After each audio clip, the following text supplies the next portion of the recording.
একছত্ৰীয় সম্ৰাট এতিয়া হিমন্ত বিশ্ব শৰ্মা। হিমন্ত বিশ্ব শৰ্মাৰ আচলতে আঙুলিৰ ধাৰত আমি অসম নাচিব লাগিব। তেওঁ ভাবে তেওঁই অসমৰ একমাত্ৰ ৰজা।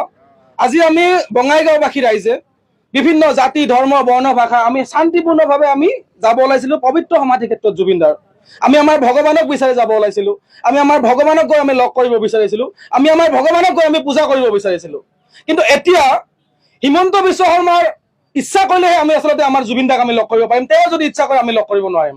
আমি আচলতে পবিত্ৰ অন্তৰেৰে খুব শান্তি শৃংখলাবদ্ধভাৱে আমি আমাৰ জুবিনদাক লগ কৰিবলৈ যাব খুজিছিলোঁ। কিন্তু হিমন্ত বিশ্ব শৰ্মাই আমাক বাধা দিলে, তেওঁৰ প্ৰশাসনে। তাৰমানে হিমন্ত বিশ্ব শৰ্মাই ইচ্ছা কৰিলেহে আমি জুবিনদাক চাব যাব পাৰিম। তেওঁ যদি ইচ্ছা নকৰে আমি চাব যোৱা নোৱাৰিম। ইমান ভয় কিহৰ কাৰণে? এই যে ভয় খাইছে, কিহৰ কাৰণে ভয় খাইছে? আমিতো আপোনাৰ এগেইনষ্টত প্ৰতিবাদ কৰিবলৈ যোৱা নাই।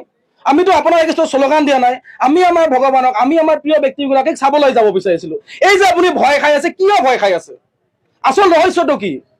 Golden thread of Assam, Riniki Bhuyan মালিকাধীন গল্ডেন থ্ৰেড অফ আছাম, এই কোম্পানীটো আৰু নৰ্থ ইষ্ট ফেষ্টিভেলৰ মাজত আচলতে সম্পৰ্ক কি? এনে কেইটামান পুথি খলিহনা ধৰি বাহবা লৈ লাভ নাই। আচল কাহিনীটো নৰ্থ ইষ্ট ফেষ্টিভেল আৰু গল্ডেন থ্ৰেড অফ আছাম, ইহঁতৰ আচল সম্পৰ্কটো কি?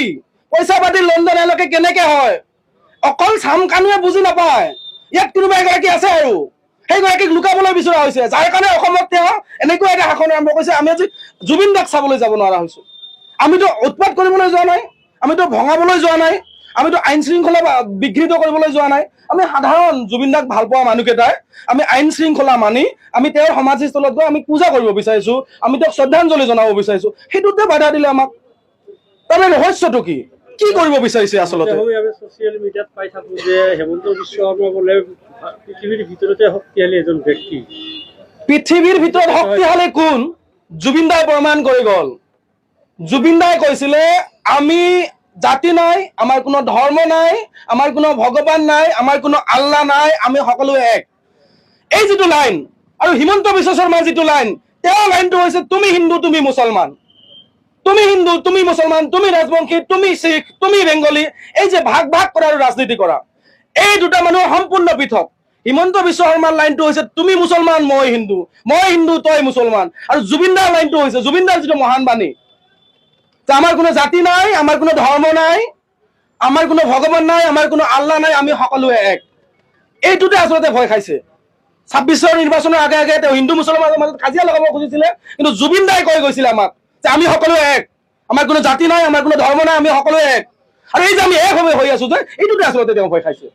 আৰু আচল কাহিনীটো হৈছে গল্ডেন থ্ৰেড অফ আছাম, এই যিটো কোম্পানী আৰু নৰ্থ ইষ্ট ফেষ্টিভেলৰ মাজত ৰহস্যটো কি? এইটো CID দিয়া নালাগে আমাক। এইটো যিটো তদন্ত আয়োগ গঠন মানে ন্যায়িক আয়োগ যিটো গঠন হৈছে, আচলতে এই ন্যায়িক আয়োগৰ দ্বাৰা এইটো তদন্ত হ'ব লাগে। কাৰণ CID হ'লে এইটো ক'ৰবাত গুচি যাব। ন্যায়িক আয়োগে প্ৰথম তদন্ত কৰক golden thread of Assam Riniki ভূঞাৰ আৰু নৰ্থ ইষ্ট ফেষ্টিভেলৰ মাজত সম্পৰ্কটো কি, এইটো আমাক লাগে। আমি যাত্ৰা একচুৱেলি আমি আৰম্ভ কৰিছিলো আমাৰ বঙাইগাঁও বৰপাৰা ৰাজহুৱা খেলপথাৰৰ পৰা সোণাপুৰলৈকে, বা আমাক ইয়াত পুলিচ প্ৰশাসনে বহুতখিনি সহায় সহযোগিতা আগবঢ়াইছে। কিন্তু এতিয়া ধৰি লওক হয়তো খবৰ আহিছে যে আমি ইয়াতে মানে স্থগিত কৰিব লাগিব।